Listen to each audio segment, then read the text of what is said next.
প্রিয় জিএসএম ভাইরা, এই মুহূর্তে আমার টেবিলে যে ফোনটা দেখতে পাচ্ছেন এটা হচ্ছে রিয়েলমি C30। এটার প্রবলেম হচ্ছে কাস্টমার চার্জে লাগাইছে, চার্জে লাগানোর পর থেকে মোবাইলটা চালু হয় না, মোবাইলটা বন্ধ হয়ে যায়, মোবাইলটা চালু হয় না। ইনশাল্লাহ ফোনটা আমরা রিপেয়ার করব, দেখতেই থাকেন। তো এখন এটা আমরা খুলবো।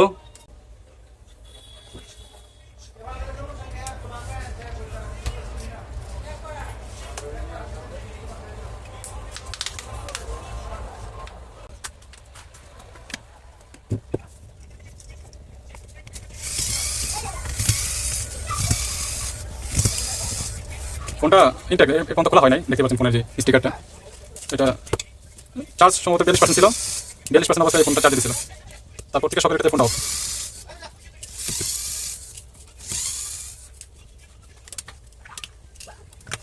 নাটগুলা সব এক জায়গায় রাখি, কাজে পরিচ্ছন্ন থাকতেছে, নাটগুলা পরে খোঁজা লাগে না। আমাদের বই ব্যাটারি সব ব্যাটারি ভোল্টেজ একটু মাপ দিব। আশা করি মিটারটা দেখতে পাচ্ছেন। তো আমরা চার্জটা প্রথমে আমরা চার্জটা দেখবো কত পার্সেন্ট। আমাদের ব্যাটারিতে কোনো ফুল চার্জ আছে, ব্যাটারিতে ফুল চার্জ দেখতে পাচ্ছেন 4.1। তো আমাদের এবার চার্জিং ভোল্টটা মাপে আমরা চার্জিং এমপিএসটা কানেক্ট করবো। চার্জার কেবলটা প্লাগ ইন করলাম,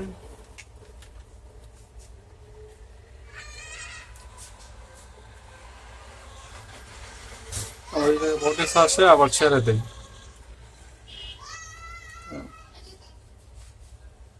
ইনশাল্লাহ দেখে যাক কি হয়।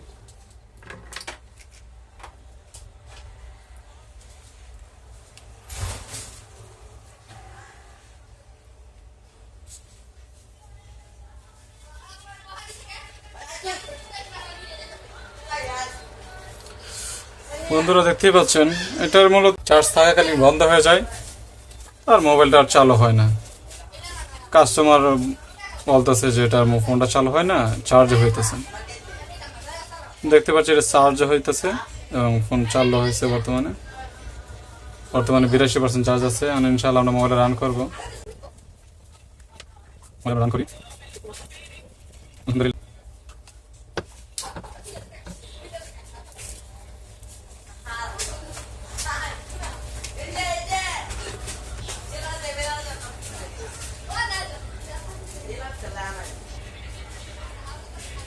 কি দেখতেই পাচ্ছেন আমাদের ফোনটা রান হয়ে গেছে।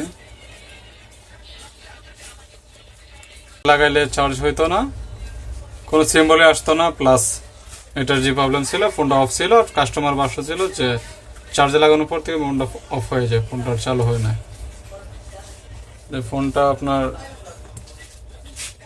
সমাধান হইল। সবাই ভালো থাকবেন। আসসালামু আলাইকুম।